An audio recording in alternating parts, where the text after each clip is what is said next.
दोस्तों नमस्कार, स्वागत, वंदन, अभिनंदन आप सभी का एक बार फिर से आपके अपने इस YouTube चैनल पर। आज अपना टॉपिक है मानव मस्तिष्क।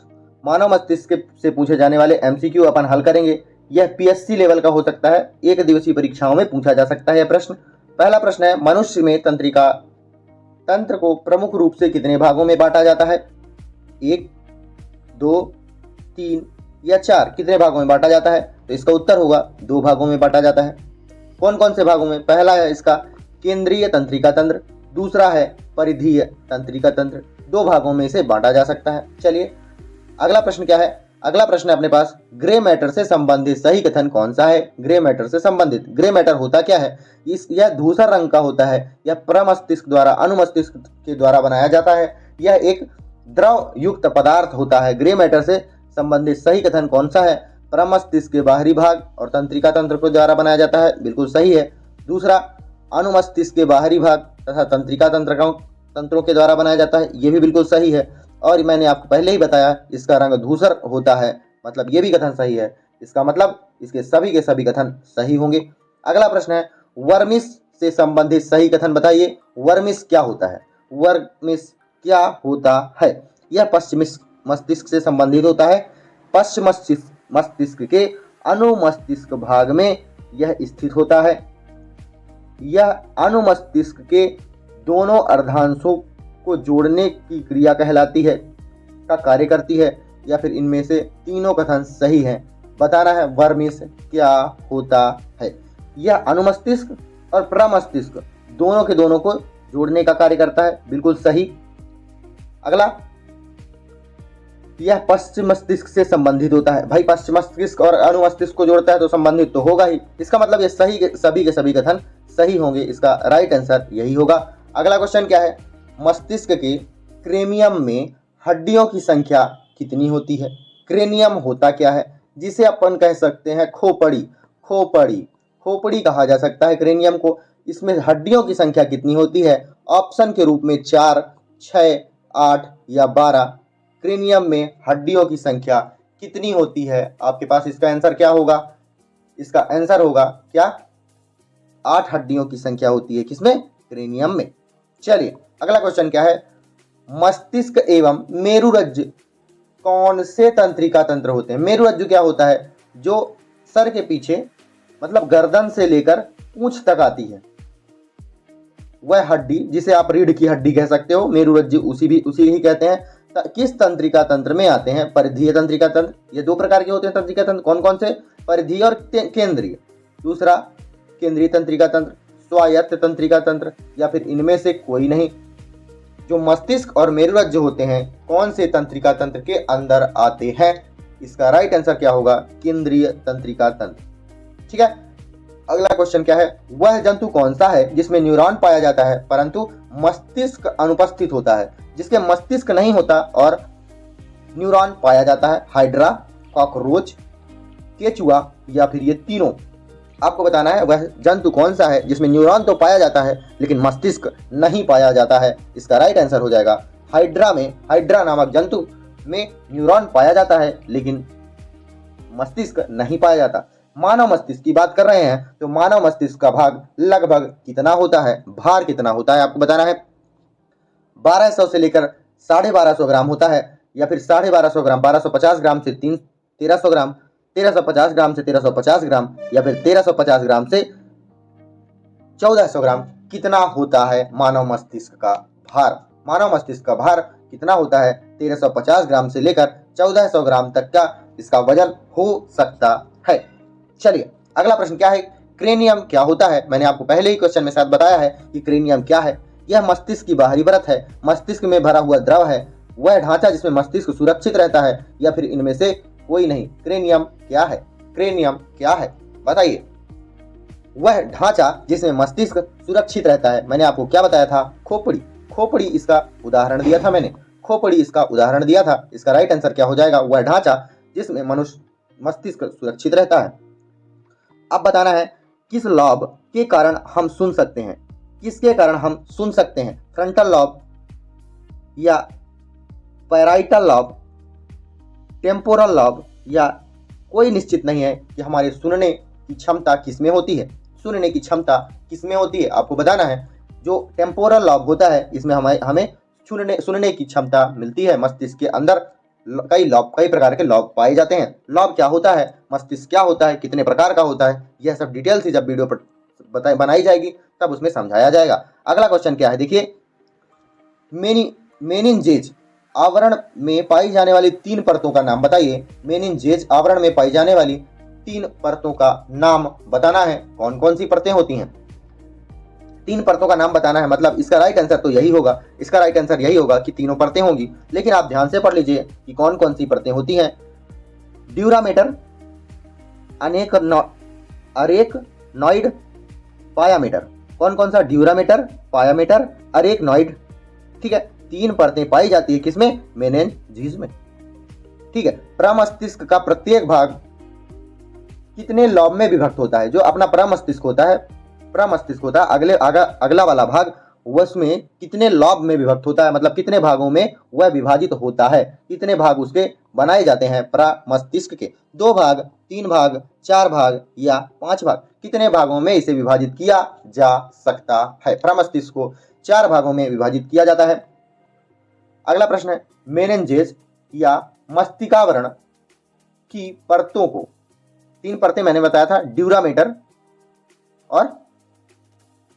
ड्यूरामीटर, पायामीटर और अनेकनॉइड। ठीक है, 3 भागों में अंदर से बाहर सही क्रम बताना है। अंदर से बाहर का सही क्रम बताना है, सॉरी बाहर से अंदर का सही क्रम बताना है कि 3 परतें तो पाई जाती हैं, 3 परतें तो पाई जाती हैं, लेकिन बाहर से अंदर तक का सही क्रम क्या होगा।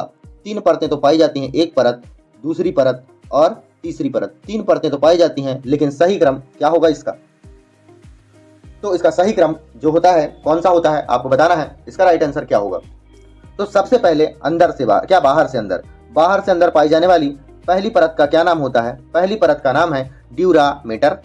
दूसरी परत का क्या नाम है, दूसरी परत को क्या कहते हैं, अरेकनॉइड कहते हैं। तीसरी परत को पायामीटर कहा जा सकता है। 3 परतें होती हैं मस्तिष्कावरण में, जो कि बाहर से अंदर, मतलब इसका राइट आंसर क्या हो जाएगा, ए नंबर। चलिए अगला क्वेश्चन क्या है, मस्तिष्क को कितने भागों में बांटा गया है। कितने भागों में मस्तिष्क को बांटा गया है। अग्र मस्तिष्क, मध्य मस्तिष्क और पश्च मस्तिष्क, 3 भागों में इसे बांटा गया है। इसका सभी के सभी आंसर सही हो जाएंगे। अगला क्वेश्चन क्या है, निम्नलिखित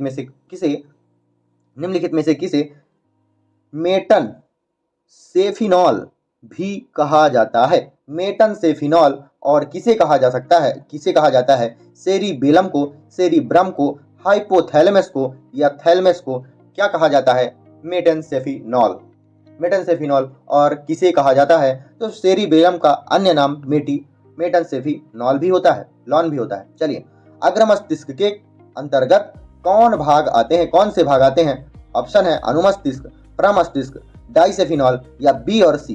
कौन से भाग आते हैं अग्र मस्तिष्क के अंदर। अग्र मस्तिष्क के अंदर प्रमस्तिष्क आता है, प्रमस्तिष्क और डाइसेफिनॉल, मतलब इसका राइट आंसर डी हो जाना चाहिए। अगला क्वेश्चन क्या है, देखिए, मस्तिष्क मुख्य रूप से किसका बना होता है। मांसपेशियों का बना होता है, तंत्रिका कोशिकाओं का बना होता है, कोशिका द्रव्य का बना होता है या इनमें से कोई नहीं। मस्तिष्क मुख्य रूप से किसका बना होता है। मस्तिष्क मुख्य रूप से किसका बना होता है, इसका राइट आंसर हो जाएगा, मस्तिष्क मुख्य रूप से तंत्रिका कोशिकाओं का बना होता है। तंत्रिका कोशिकाएं क्या होती हैं, जैसे ये हमारा मस्तिष्क हो गया, हमारे पैर में कुछ लग रहा है, जैसे कांटा चुभ रहा है हमारे पैर में, तो यहाँ से यहाँ तक की सूचना पहुँचाने का काम कौन करेगा, तो तंत्रिका कोशिकाएं करेंगी। जैसे यहाँ जल रहे हैं, यहाँ से यहाँ तक जो सूचना पहुँचाता है वह कौन करता है, तंत्रिका तंत्र। फिर वही तंत्रिका तंत्र यहाँ से सूचना पहुँचाती है कि यहाँ पास आग है, आग से पैर को दूर रखो। ठीक है ना, चलिए समझ गया ना तंत्रिका तंत्र क्या कार्य करती है। अगला प्रश्न क्या है, डाइसेफिलॉन के अंतर्गत कौन से भाग आते हैं। थैलेमस, हाइपोथैलेमस, मेडुला, कौन से भाग आते हैं, तो इसका राइट आंसर हो जाएगा डी। थैलेमस और मेडुला इसके अंतर्गत आते हैं, डाइसेफिलॉन के अंतर्गत। अगला प्रश्न क्या है, डाइसेफिनॉल लॉन किस प्रमुख भाग का उपभाग है। किसका उपभाग है, मतलब ये किसके अंदर आता है। अग्र मस्तिष्क के अंदर, अनुमस्तिष्क के अंदर, पश्च मस्तिष्क या मध्य मस्तिष्क के अंदर।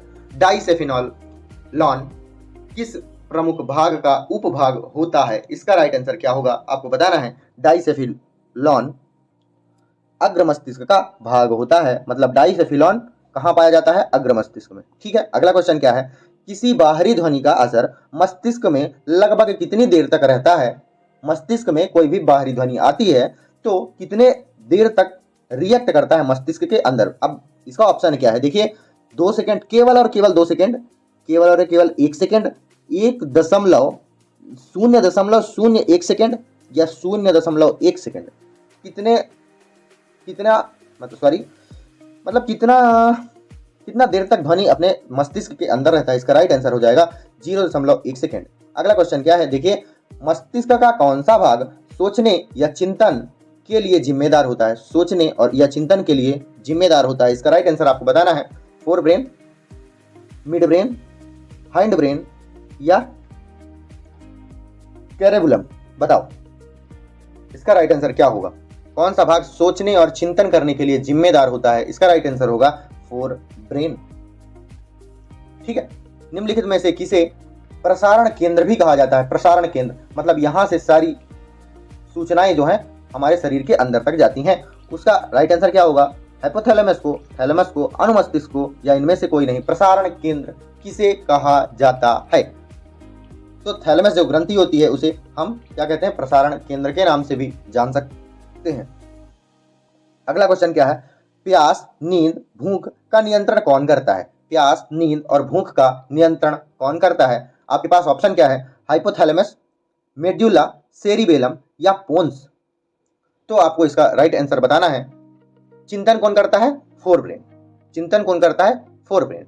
ठीक है, अब बताना है आपको, क्या बताना है कि प्यास, नींद और भूख का नियंत्रण कौन करता है? प्यास, नींद और भूख का नियंत्रण कौन करता है? इसका भी राइट आंसर क्या होगा? थैलेमस। क्या? हाइपोथैलेमस। हाइपोथैलेमस। ठीक है, प्रसारण केंद्र किसे कहते हैं? प्रसारण केंद्र किसे कहते हैं? बताना है। थैलेमस को। नींद, भूख और प्यास का नियंत्रण कौन करता है? हाइपोथैलेमस करता है। ठीक है, अगला क्वेश्चन क्या है? मानव मस्तिष्क को रक्त द्वारा किसकी आपूर्ति होती है? मतलब मानव मस्तिष्क में रक्त के साथ साथ और क्या आता है? ऑक्सीजन और ग्लूकोज, एटीपी एवं ग्लूकोज, एटीपी एवं ऑक्सीजन या सिर्फ ग्लूकोज। किस चीज की आपूर्ति होती है मानव के रक्त के द्वारा मनुष्य के मस्तिष्क में? तो ऑक्सीजन और ग्लूकोज को की उपस्थिति किसमें होती है? रक्त में होती है। उससे मानव मस्तिष्क को ऑक्सीजन और ग्लूकोज मिलता है। किससे? रक्त के द्वारा। अगला प्रश्न है, खाने पीने की इच्छा का नियंत्रण मस्तिष्क में कौन सा भाग करता है? खाने पीने की इच्छा का नियंत्रण कौन करता है? अग्र मस्तिष्क, पश्चिम मस्तिष्क, मध्य मस्तिष्क या मेडुला ऑब्लांगेटा। प्यास, नींद, भूख का नियंत्रण कौन करता था? हाइपोथैलेमस। खाने की इच्छा का नियंत्रण कौन करेगा? हाइपोथैलेमस। हाइपोथैलेमस कहां पाया जाता है? इसका उत्तर आपको बताना है। इसका राइट आंसर हो जाएगा अग्र मस्तिष्क में। ठीक है, अगला क्वेश्चन क्या है? संतुलन, समन्वय व मुद्रा का नियंत्रण मस्तिष्क के कौन से भाग के द्वारा होता है? संतुलन, समन्वय और मुद्रा का नियंत्रण, कि हम इस मुद्रा में खड़े रहें या ना खड़े रहें, हट जाएं या फिर बैठे रहें या ना बैठे रहें, इसका नियंत्रण कौन करता है? सेरिब्रम, सेरिबेलम, मेडुला ऑब्लांगेटा या डाइसेफिलॉन। कौन करता है इसका नियंत्रण? बताना है आपको। संतुलन, समन्वय और मुद्रा का नियंत्रण कौन करता है? सेरिबेलम इसका राइट आंसर हो जाएगा। सेरिबेलम इसका राइट आंसर हो जाएगा। फिर से बता दूं, प्यास, नींद और भूख का नियंत्रण कौन करता है? हाइपोथैलेमस। ठीक है, अगला क्वेश्चन है, ह्यूमन ब्रेन का कितना प्रतिशत प्रमस्तिष्क रखता है? प्रमस्तिष्क, मध्य मस्तिष्क, प्रमस्तिष्क।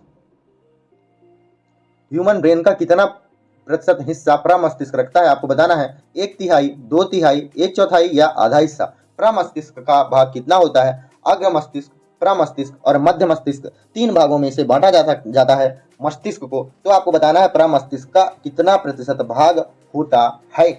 प्रमस्तिष्क का कितने प्रतिशत भाग होता है? तो इसका राइट आंसर हो जाएगा क्या? 2/3। 70 से 80% भाग कौन रखता है? प्रमस्तिष्क रखता है। अगला प्रश्न है, सोचना, समझना, याददाश्त का नियंत्रण कौन करता है? मध्य मस्तिष्क, पश्चिम मस्तिष्क, अनुमस्तिष्क या प्रमस्तिष्क। सोचना, समझना, याददाश्त का नियंत्रण कौन करता है? कौन करता है? इसका राइट आंसर क्या होगा? मैंने आपको क्या बताया था कि कौन? थैलेमस, हाइपोथैलेमस कहाँ होता है या थैलेमस कहाँ होता है? तो उसका उत्तर आपको पता हो जाना चाहिए, प्रमस्तिष्क के अंदर। निम्नलिखित में से कौन सा लाभ दृष्टि के लिए से संबंधित है? दृष्टि या फिर देखने से संबंधित है। कौन सा लाभ देखने से संबंधित है? Occipital lobe, temporal lobe, frontal lobe या पैराटाइल लॉब? कौन सा मस्तिष्क का कौन सा भाग जो होता है वह देखने से संबंधित है? इसका राइट आंसर आपको बताना है, क्या हो जाएगा? इसका राइट आंसर हो जाएगा ऑक्सीपिटल लॉब। अगला प्रश्न क्या है? कॉर्पस कैलोसम क्या है? कॉर्पस कैलोसम क्या है?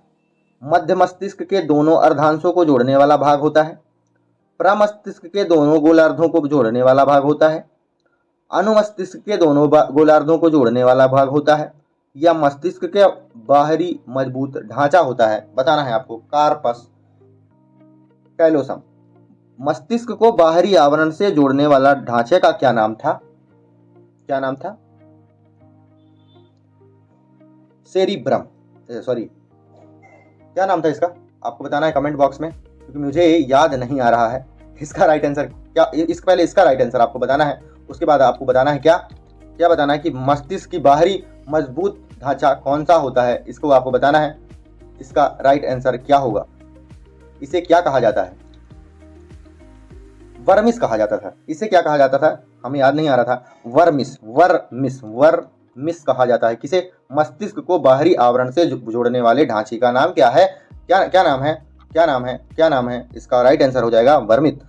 आपके पास जो ऑप्शन है, क्वेश्चन है, कार्पस कोलोसम क्या है? बताना है। कार्पस कोलोसम क्या है? यह प्रमस्तिष्क के दोनों गोलार्धों को जोड़ने वाला भाग है। अगला प्रश्न क्या है? निम्न में से किसके चारों ओर प्रमस्तिष्क रहता है? थैलेमस के, हाइपोथैलेमस के, पोन्स के या अनुमस्तिष्क के? किसके चारों ओर क्या होता है? प्रमस्तिष्क रहता है। इसका राइट आंसर क्या हो जाएगा? इसका राइट आंसर हो जाएगा थैलेमस के चारों ओर प्रमस्तिष्क पाया जाता है। मस्तिष्क का अध्ययन किसके अंतर्गत किया जाता है? इसको आपको बताना है। मस्तिष्क का अध्ययन क्या कहलाता है? ओंकोलॉजी कहलाता है, ब्रेनोलॉजी कहलाता है, प्रोनोलॉजी कहलाता है या न्यूरोलॉजी कहलाता है? मस्तिष्क का अध्ययन क्या कहलाता है? न्यूरोलॉजी को, क्योंकि इसमें न्यूरॉन ज्यादा पाया जाता है मस्तिष्क के अंदर, तो न्यूरोलॉजी कहा जाता है मस्तिष्क के अध्ययन को। अगला क्वेश्चन आपके सामने क्या है? देखिए, सुनने देखने के केंद्र मस्तिष्क के किस भाग में होते हैं? अनुमस्तिष्क, अनुमस्तिष्क, प्रमस्तिष्क, मध्य मस्तिष्क या पश्च मस्तिष्क? सुनने और देखने की बात है तो यह मध्य मस्तिष्क में पाया जाने वाला भाग होता है। कॉर्पुरा क्वाड्रिजेमिना क्या है? कॉर्पुरा क्वाड्रिजेमिना क्या होता है? प्रमस्तिष्क के निचले भाग के 2 पिंड होते हैं, मध्य मस्तिष्क के ऊपरी भाग के 4 पिंड होते हैं, अग्र मस्तिष्क के ऊपरी भाग के 4 पिंड होते हैं या मेड्यूला में स्थित 4 भाग होते हैं? आपको बताना है कॉर्पुरा क्या होता है। कॉर्पुरा क्वाड्रिजेमिना क्या होता है? मध्य मस्तिष्क के ऊपरी भाग के 4 पिंड होते हैं, मतलब 4 भाग होते हैं मध्य मस्तिष्क के ऊपर। ठीक है, अगला क्वेश्चन क्या है? देखिए, पश्च मस्तिष्क के अंतर्गत आते हैं, कौन आता है? अनुमस्तिष्क, पोन्स, मेडुला ऑब्लागेंटा या इनमें से सभी? पश्च मस्तिष्क के अंतर्गत आने वाले भाग कौन कौन से हैं?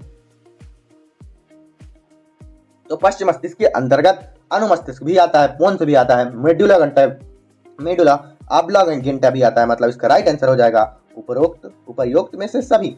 अगला क्वेश्चन क्या है? मस्तिष्क का कौन सा भाग प्रेरक एवं संवेदी संकेतक के रूप में कार्य करता है? मस्तिष्क का कौन सा भाग प्रेरक और संवेदी संकेतक के रूप में कार्य करता है? हाइपोथैलेमस, मेडुला, पोन्स या थैलेमस? मैंने आपको पहले भी यह क्वेश्चन का उत्तर बताया है। इसका राइट आंसर हो जाएगा थैलेमस। थैलेमस संवेदी संकेतक के रूप में कार्य करता है। देखने और सुनने की सजगता को नियंत्रण करने वाले मस्तिष्क का क्या नाम है?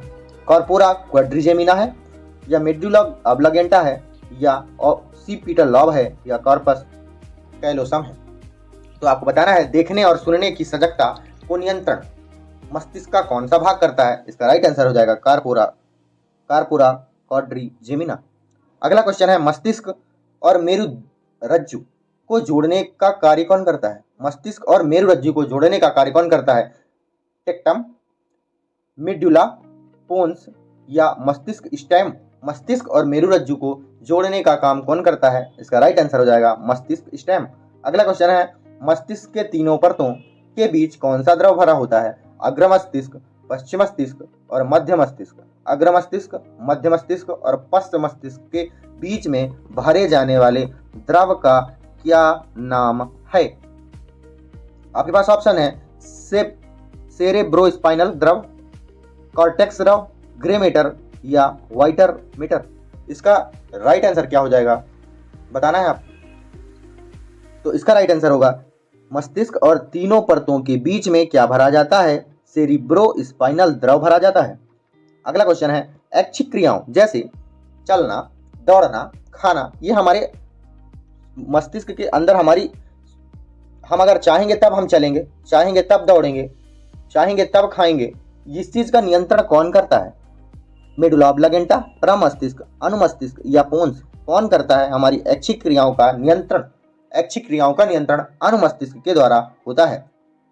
अब आपको यह बताना है कि अनुमस्तिष्क कौन से मस्तिष्क का भाग होता है? अग्र मस्तिष्क, मध्य मस्तिष्क या फिर पश्चिम मस्तिष्क का? अगला क्वेश्चन देखिए क्या है। अनैच्छिक क्रिया जैसे खांसना, यह हम चाहेंगे तब नहीं खा सकते हैं। छींकना, यह हम जब चाहेंगे तब नहीं छींक सकते हैं। मतलब अनैच्छिक क्रिया का नियंत्रण कौन करता है? मेडुला ऑब्लागेंटा, अनुमस्तिष्क, मध्य मस्तिष्क या प्रमस्तिष्क? जैसे ऐच्छिक क्रियाओं का नियंत्रण अनुमस्तिष्क के द्वारा होता है, वैसे अनैच्छिक क्रियाओं का नियंत्रण मेडुला ऑब्लागेंटा के द्वारा किया जाता है। अगला क्वेश्चन देखिए, मस्तिष्क का कौन सा भाग पीयूष ग्रंथि को स्त्राव को नियंत्रण देता है? मतलब पीयूष ग्रंथि जो होती है उसके स्त्रावण में कौन सा हार्मोन्स निकालना है, कौन सा नहीं निकालना है। पीयूष ग्रंथि को मास्टर ग्लैंड भी कहा जाता है। तो मास्टर ग्लैंड को का नियंत्रण कौन करता है? मास्टर ग्लैंड का नियंत्रण कौन करता है? आपके पास ऑप्शन है थैलेमस, हाइपोथैलेमस, एपिथैलेमस या पश्चिम मस्तिष्क। किसके द्वारा पीयूष ग्रंथि नियंत्रित की जाती है? तो हाइपोथैलेमस के द्वारा क्या है? पीयूष ग्रंथि नियंत्रित की जाती है। अगला क्वेश्चन है मानव शरीर में श्वसन का नियंत्रण कौन करता है? श्वसन, सांस लेने का नियंत्रण कौन करता है? पोन्स, डाइसेफिनॉल, लॉन, इसको नॉल पता नहीं क्यों मेरे मुंह में हरदम आता है ये, प्रमस्तिष्क, मेडुला ऑब्लागेंटा। बताना है मानव शरीर में श्वसन का नियंत्रण निम्नलिखित में से कौन करता है? श्वसन का नियंत्रण कौन करता है? श्वसन का नियंत्रण कौन करता है? तो मेडुला ऑब्लागेंटा, मेडुला ऑब्लागेंटा। और क्या करता है मेडुला ऑब्लागेंटा? अब मैंने आपको क्या बताया है? अनैच्छिक क्रियाओं को नियंत्रण करने का कार्य भी कौन करता है? मेडुला ऑब्लागेंटा। श्वसन भी अनैच्छिक क्रिया है, हम जब तक चाहेंगे तब तक तो थोड़ी ना रख सकते हैं अपन। ऐच्छिक क्रियाओं का नियंत्रण बस कौन करता है? अनुमस्तिष्क करता है, प्रमस्तिष्क नहीं, सॉरी, अनुमस्तिष्क करता है। अनुमस्तिष्क करता है अनैच्छिक क्रियाओं का नियंत्रण। निम्नलिखित में से किसका प्रयोग मस्तिष्क के लिए होता है? मस्तिष्क की जांच किसके प्रयोग के द्वारा की जाती है? किसके प्रयोग के द्वारा की जाती है? ईसीजी जांच कहा जाता है, ईईजी जांच किया जाता है, टीएमटी जांच किया जाता है या ईएफसी जांच किया जाता है। मनुष्य के जो मस्तिष्क की जांच होती है उसे ईईजी के नाम से जाना जाता है।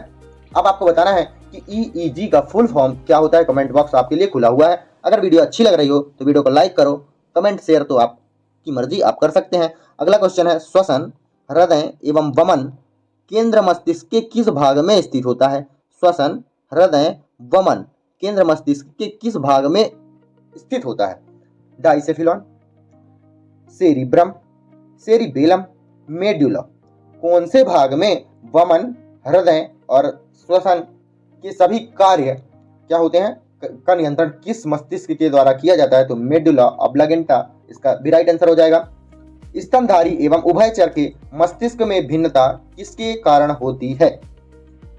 किसके कारण होती है? स्तनधारी और उभयचर के में भिन्न, मतलब इन दोनों को अलग कौन करता है?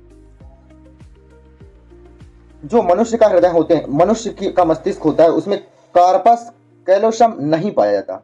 कॉर्पस कैलोसम नहीं पाया जाता मस्तिष्क में, मनुष्य के मस्तिष्क में। ठीक है, मेडुला के ऊपर, अनुमस्तिष्क के सामने, जो मान लो ये मेडुला है, इसके ऊपर और अनुमस्तिष्क के सामने अग्र मस्तिष्क के नीचे क्या पाया जाता है? मतलब इसके बीच में क्या पाया जाता है? अग्र मस्तिष्क और मेडुला के बीच में क्या पाया जाता है? इसका राइट आंसर आपको बताना है कि क्या पाया जाता है। इसका राइट आंसर होगा पोन्स। पोन्स पाया जाता है। पोन्स के क्या कार्य है? पोन्स बार बार इस ऑप्शन में आ रहा है, मैं आपको लास्ट में बताऊंगा कि पोन्स का क्या कार्य है। ठंड, गर्म और दर्द का एहसास किस भाग के द्वारा होता है? हाइपोथैलेमस या फिर थैलेमस के द्वारा होता है? किसके द्वारा होता है? थैलेमस के द्वारा होता है। चलिए अगला क्वेश्चन क्या है? मस्तिष्क आवरण मेनिंजेस में सूजन, मस्तिष्क का जो बाहरी आवरण होता है मेनिंजेस, इसमें सूजन किस रोग से हो जाता है? मेनिंजाइटिस, तनिक शोथ, मस्तिष्क में ज्वर। मेनिंजाइटिस मतलब मेनिंजेस का सूजन हो जाना ही मेनिंजाइटिस कहलाता है। तनिक शोथ मतलब उसका फूल जाना क्या कहलाता है? तनिक शोथ कहलाता है। मस्तिष्क ज्वर, जब ये मस्तिष्क में जब दिमाग में जब सूजन हो जाता है मतलब दर्द होने लगता है, तब क्या होता है? मेनिंजेस का सूजन। मतलब सभी के सभी इसका राइट आंसर हो जाएगा। अगला क्वेश्चन क्या है? निम्नलिखित में से कौन सा कथन गलत कथन है? कौन सा गलत कथन है आपको बताना है? Frontal lobe, frontal lobe. जब आप सभी लॉब के बारे में जानोगे तब इसका राइट आंसर आप बता पाओगे कि कौन सा कथन सही है, कौन सा कथन गलत है। जो फ्रंटल लॉब, मैं आपको बता देता हूं ना, फ्रंटल लॉब जो है जटिल विचारों, मतलब जो सोचना होता है बहुत जटिल, मतलब बहुत कठिन चीज होती है, उसे फ्रंटल लॉब के द्वारा सोचा जाता है। चिंतनशीलता का केंद्र होता है कौन? Frontal lobe. बिल्कुल सही है। पैराटॉइल लॉब संवेदनाएं और सूचनाओं को ग्रहण करता है। टेम्पोरल लॉब सूंघने नहीं सुनने से संबंधित होता है। सूंघने नहीं सुनने से संबंधित होता है। सुनने से संबंधित होता है कौन? Temporal lobe. उपर्युक्त में से कथन, तीनों कथन सत्य हैं, ये तो हो ही नहीं सकता। इसका कौन सा कथन गलत है? ये राइट आंसर है सी नंबर। अगला क्वेश्चन क्या है? मानव शरीर के ताप का नियंत्रण कौन करता है? मेडुला, पोन्स, हाइपोथैलेमस या थैलेमस? किसके द्वारा होता है मानव शरीर में ताप का नियंत्रण? तो हाइपोथैलेमस के द्वारा क्या होता है? हाइपोथैलेमस के द्वारा मानव शरीर में ताप का नियंत्रण होता है।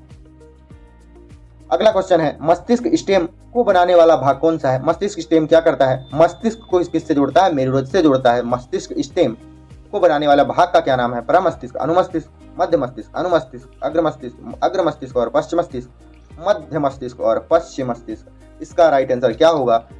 मस्तिष्क स्टेम सेल को बनाने वाला भाग कौन होता है?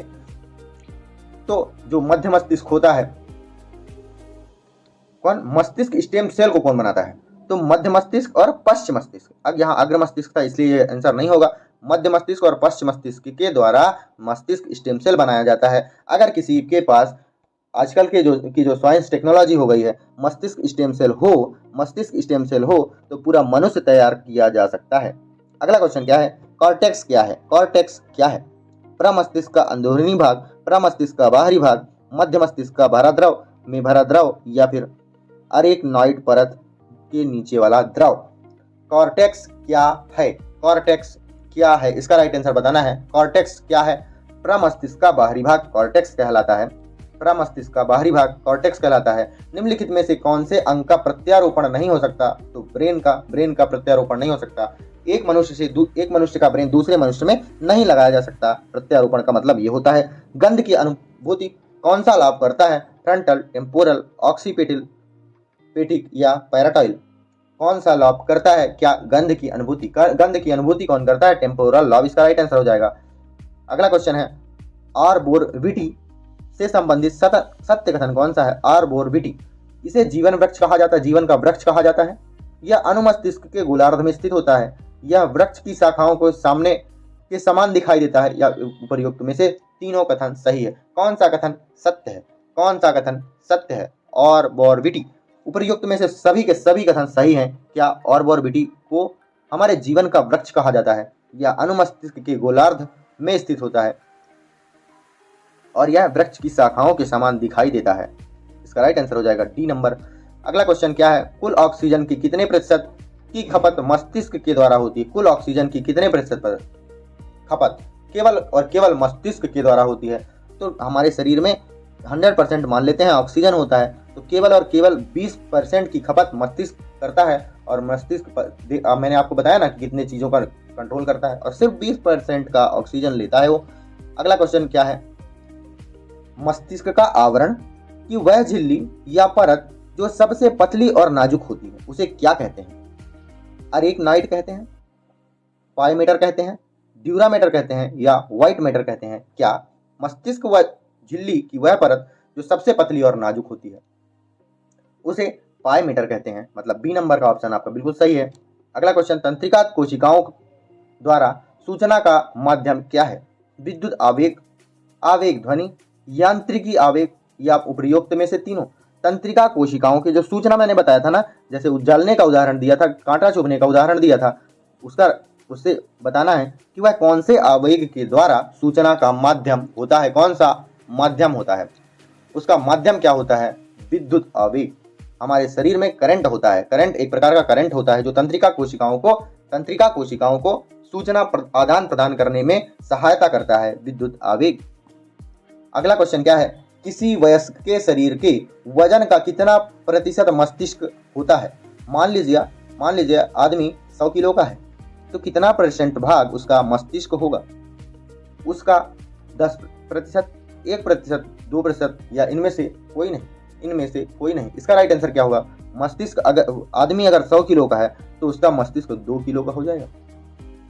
चलिए, ये वीडियो आपको समाप्त करनी पड़ेगी। 60 क्वेश्चन हो चुके हैं। अगर आपको वीडियो अच्छी लगे तो लाइक करो, कमेंट करो, शेयर करो, सब्सक्राइब करो, जो भी करना चाहो कर सकते हो। और सब्सक्राइब तो जरूर कर लेना ताकि आपको अगली वीडियो मिलती रहे। अब मिलेंगे आपको अगली वीडियो में, तब तक के लिए